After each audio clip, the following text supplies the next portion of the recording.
This is Black Jester Madams. It's a sort of fireside, although the fire is kind of off of camera. And this is the first time I'm going to do this on camera as well. Shown a little later on the different things like Twitch, Mental Midget Slayer, and YouTube and all those other things before they're banned, because I might actually say something that's considered a war crime. Oh, I forgot my hat. Pardon me. I forgot.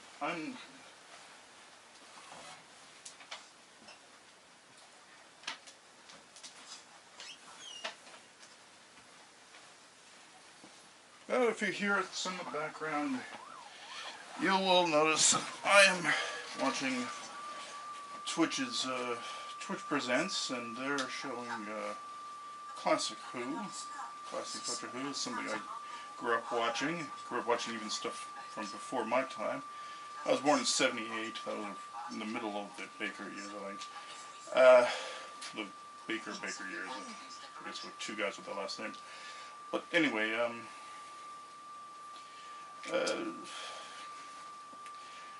I'm reluctant to discuss these things normally in most senses, because, well, usually I just get bothered. I usually get, people who are just a little too into it. They take this. They're so into it that they don't care if it's good or bad. It's just the brand. The brand is important to them. Like Final Fantasy or anything like that. It's like total crap and doesn't make sense. It doesn't.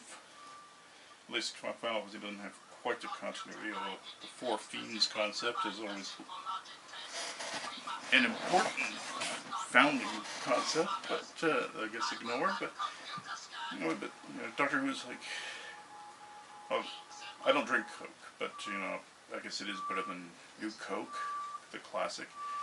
I prefer Jolt or Shasta to Coke, but well, it's compared to liberalism. I mean, Doctor Who, like liberalism, is better classic than new. In fact, it's only good classic, and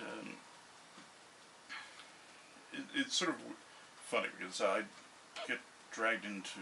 I was on Usenet talking to some about these things and stuff like that since it came back, in fact, and before that, I think. And I never actually warmed up to anything after the Eighth Doctor. And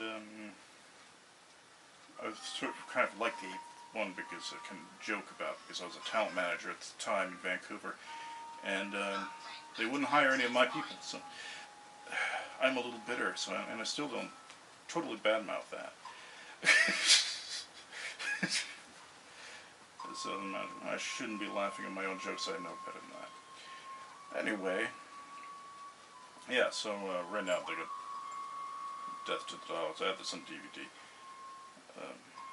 Nothing improved my DVD collection quite like seeing New Who come into the place. Credit helped too, I think. But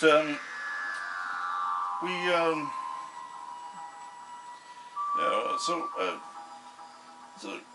definitely there's a problem with shoehorning in general and things. I'll come out and say that eventually we're going to get to my war crime on this video. It will be considered a war crime. I will be tantamount to this, to the people. In fact, I will be aiding and abetting and colluding with Saudi Arabia tomorrow, because I said probably shouldn't be abroad. Nah, he probably shouldn't be abroad. Yeah, that will be my great war crime later. But I mean, let's go through the steps, because I'm not going to say I like any of it since Eccleston, and Eccleston's a good actor. I mean, as far as dark comedy goes and stuff, and even weird stuff like the end part too, the cat. What was that? Some sort of I forgot what the joke was, but it was really good. He just suddenly shows up at the end, the last episode of You know, I forget what that show's called, but it was very funny. It was called Are You Local, because it was probably the most memorable line. But, League of... No, not League of Gentlemen, was it? No, it wasn't League of Gentlemen. Something Gentlemen. Anyway, you know, he was well suited for Destro, actually. Oddly enough, the weirdest thing. The only time they ever remade anything was actually half impressive was G.I. Joe. Especially in live action for cartoon. It's actually better than the cartoon, which is something they couldn't do with Transformers.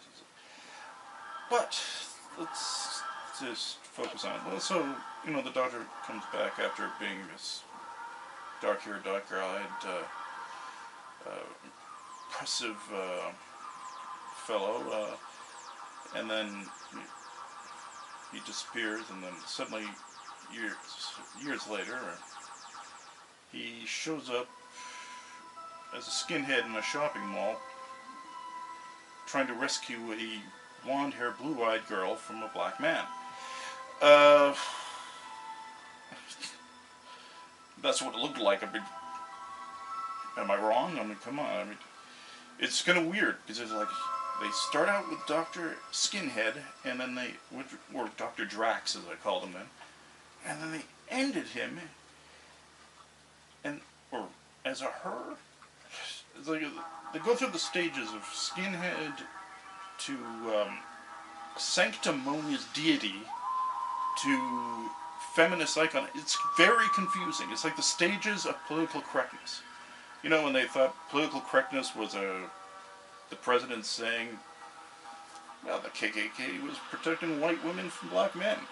Remember, it was Wilson, Woodrow Wilson, that's right.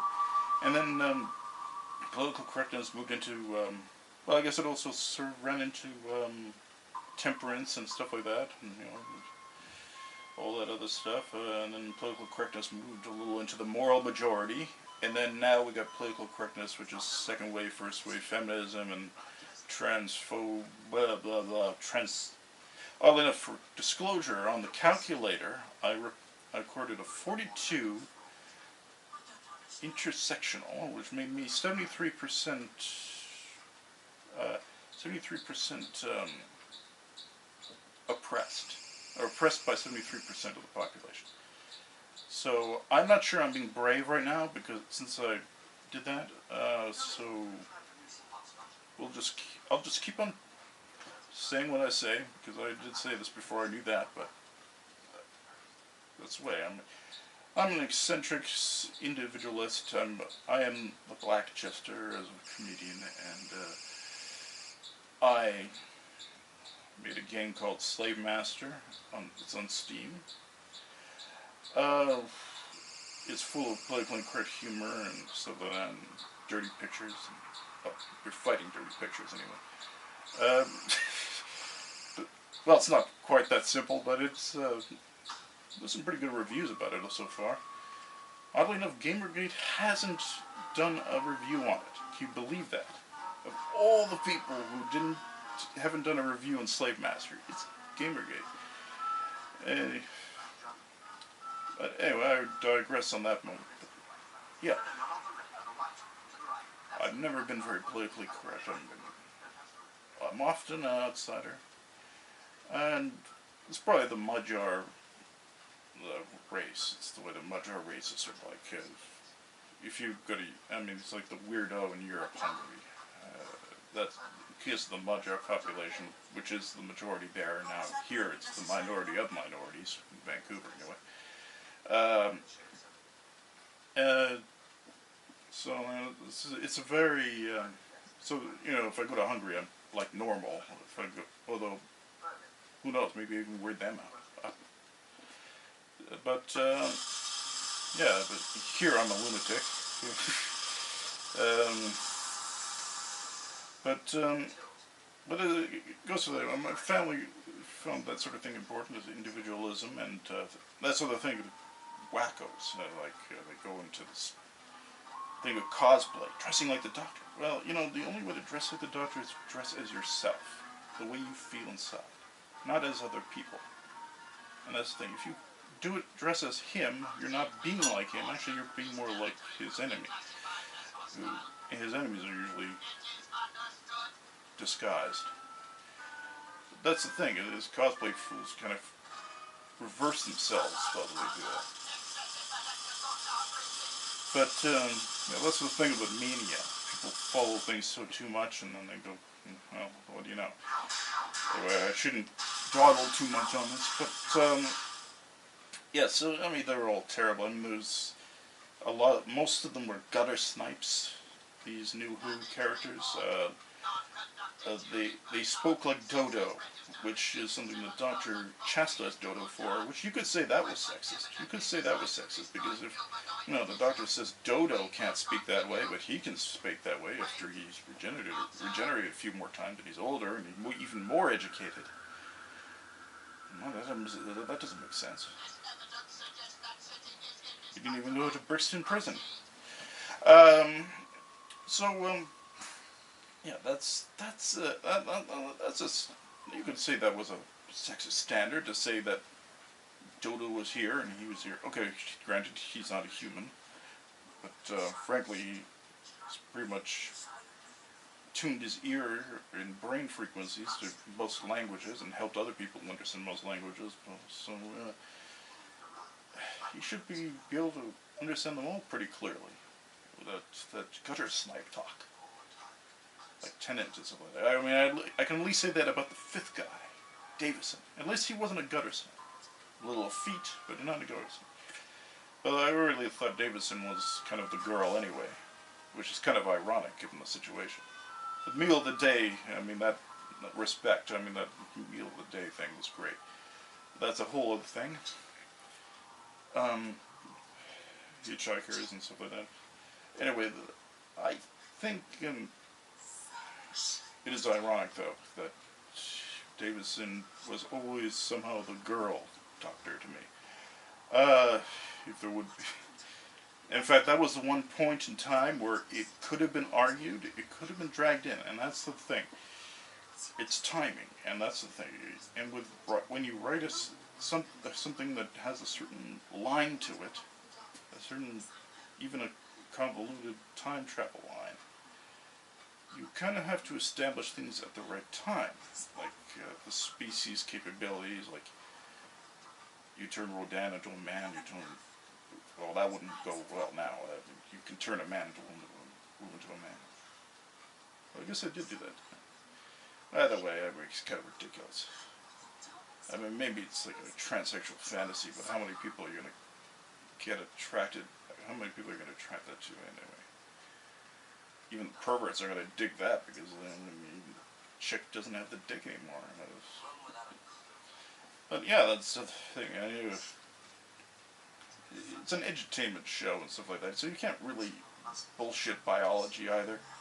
I mean, granted, some people, he couldn't do the surgery because he'd probably regenerate from it, and then that would be expensive, even if you decide to do it each time. But chromosomes. I mean, he's a biped sentient, so he's going to have a YX chromosome likely, and the idea of an Y turning into an X is impossible because a Y is a clone. Basically, it's a generational clone. It doesn't change at all. It's a very stubborn male gene, and women should be proud because the X chromosomes are learning chromosomes.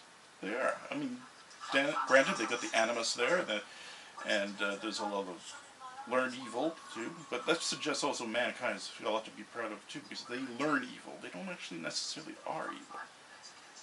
Aside for the sociopaths, but I'm sure that comes from generations of something, possibly inbreeding. If you don't get hypospadias, you end up. Some Dutch family members in my bloodline that, or Flemish members in my bloodline that kept it in the family. Luckily, it's not that recent, so I didn't become a sociopath. I just got hypospadias. Yay! It's difficult with IP sometimes. That's such a great thing. But I guess it's better than being a serial killer or a rapist, or having both. But yeah, but that's And also all the social justice philosophy, they haven't dealt with rape of all things. Calling rape evil. Would that be so hard? I mean, they could have done it any at the time. So, something more evil than a Dalek. Rape. I mean, it's going to be more evil than a trained pepper pot blasting away mindlessly. It's probably what Davros did before he got stuck in the chair. Oh no, he ran the Williams racing team. That's what he did before he went ahead and started building killer robots in outer space. Anyway, so this is the idea of establishing things. Like, they didn't establish him as a skinhead either early on, like the Fifth Life or something like that. So why did he show up as a skinhead afterwards? You know, McGann's right. You know, it's got to be the hair. I mean, the fifth one didn't have much respect. Thin hair, right? Well, the sixth one had decent hair. There's something about the hair. It's certainly true. Very nice hair. Well, the second one did have a lot of respect, and that's the thing. Following is a perpetuating Davison had the unfortunate effect of having to follow some of the best stuff and some of the best acting. And actually, now they're all kind of following that in a way. Colin was alright, but Tom Baker's just light years. And he did this so that's off topic too, but he was playing the Mad Monk a long time ago, and that was just brilliant too. So goddamn mustache. I should trim this fucker.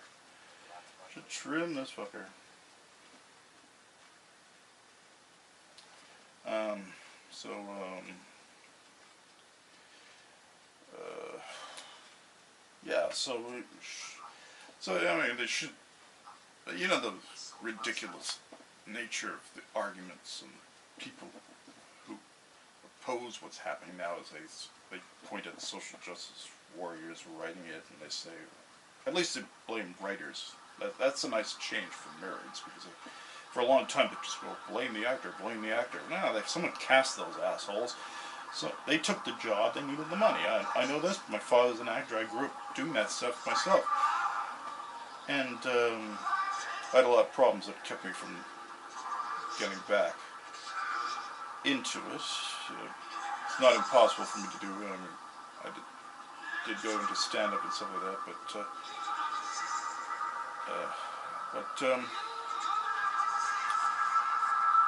I had a lot of problem, and then I got stuck into a movement trying to promote free speech and liberty and stuff like that.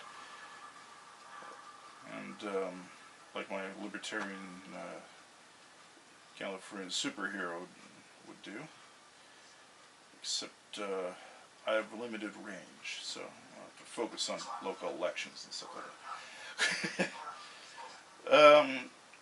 Nonetheless, I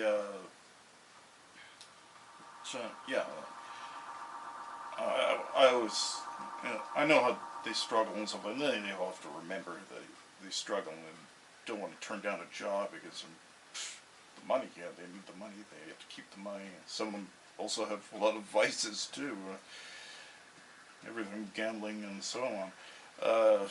You never know, right? But you know, the vice every human has is the desire to always eat and always have a roof over their head and so on. And especially in a place where you're only getting hired by state media to do stuff, you're probably really going to take anything you can get.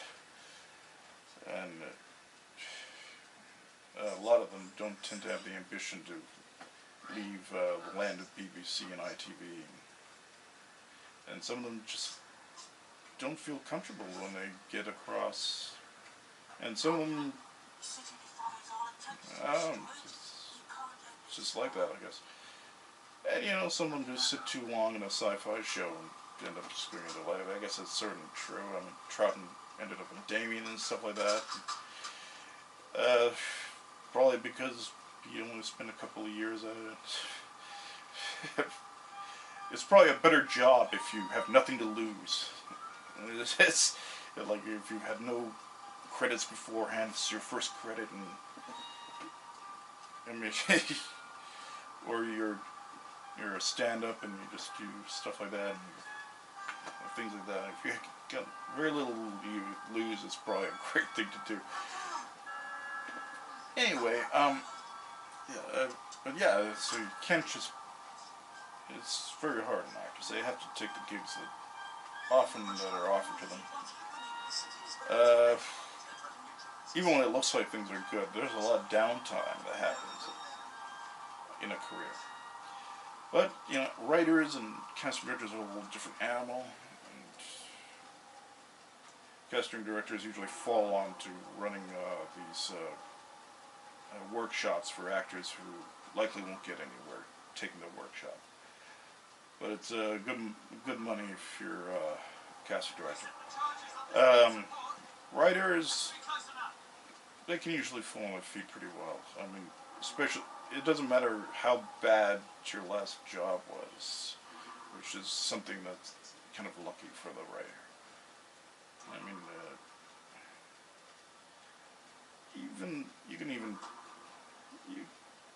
you could probably even talk your way into the jobs a lot better. Hell, you write guffs for a living. You could probably do anything. And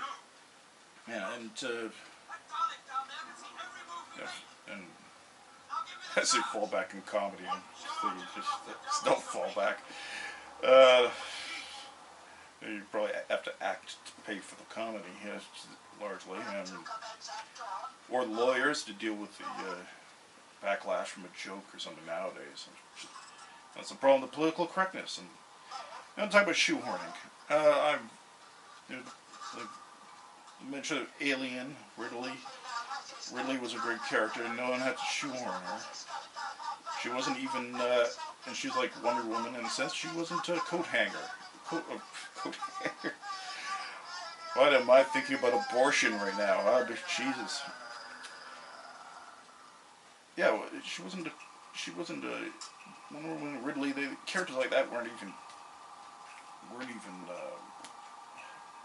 following coattails. I mean, this is the female Doctor. It's even worse than in a category than even something like Supergirl or Batgirl, who are also coattail hangers, but they're still individual characters. But it's still a coattail. It's still a coattail. And it's a coattail character.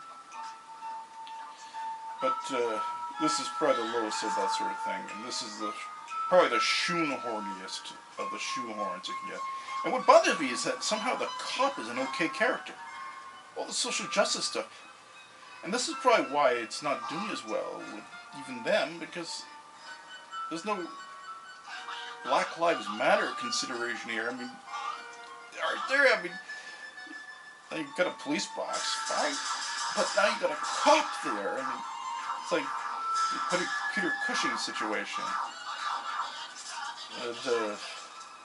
That had a competent actor in the role, I guess, to some degree. That's a sad thing about Capaldi, that, they hired this guy, and he looks right for it, even rather well attired. Then they still write shit. So, finally someone cast decently for him, anyway. And they give him lousy support, and then they give him shit to read, and so he did pretty well considering he was shit, but it's weird.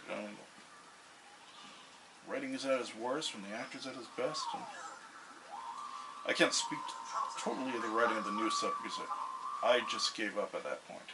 It's like, they're not going to do better. They're not going to try to reconstitute old continuity and fix all the bloody terrible space whale of all things and crap like that. Oh, that was horrifying. They destroyed the Ark in time. They destroyed everything. It's like a big classic Who wrecking crew. And then they try to kiss up to it in little bits and pieces, which is ridiculous. They start realizing, oh, we're losing these people. And I don't. A lot of the not my doctor people try to go to the credit the ratings level, but none of them were really that huge anyway. I mean, some had huge spikes at times, but none of them were big. Baker was at 11 million at one point, which is the highest of all of them, still, and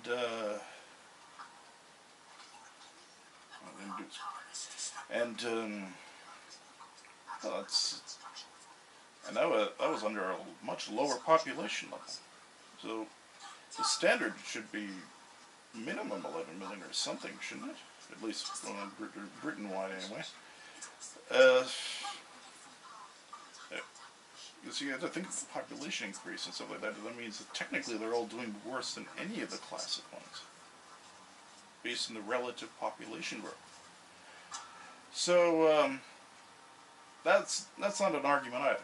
The best argument is shoehorning, and that's an insult to women, even with shoehorning to a coattail, not even to shoehorn with an original character. And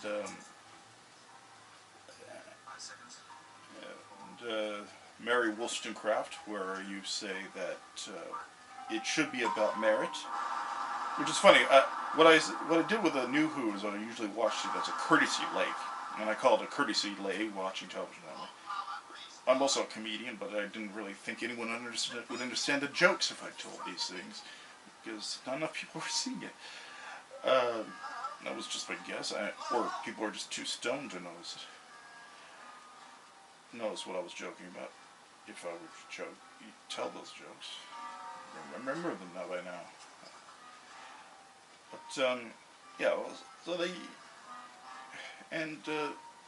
the fact that back when they toyed with the idea around the 5th and 6th life, it would have been a way you could have established the characteristics in the species. Nah, you can't. I mean, but they turned it into a puffin bird, and without any long-term explanation. And usually, this show does require some long-term explanation.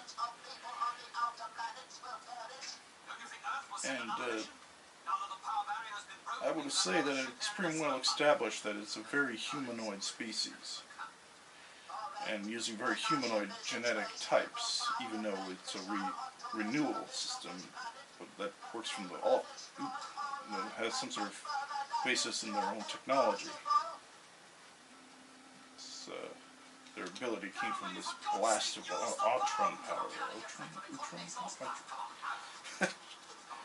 It's hard to know if I pronounce it right because I didn't actually read the word.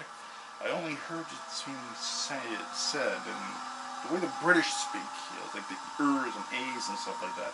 They say omega, say omega, and stuff like that.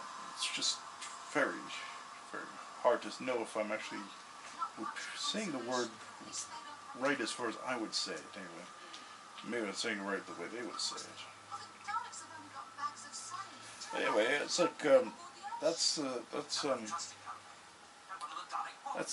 interesting thing. I found this show very important to me because when I was growing up, when you're a boy, you're very bright, and I was also learning disabled too, and I'm a weirdo from birth, basically, and I even understood a lot of these scientific things when I was young, before I saw the show. But in fact, I think I understood it better than I do now. My brain's got a blast. I think I'm not gonna blame video games. That's actually probably better for me. But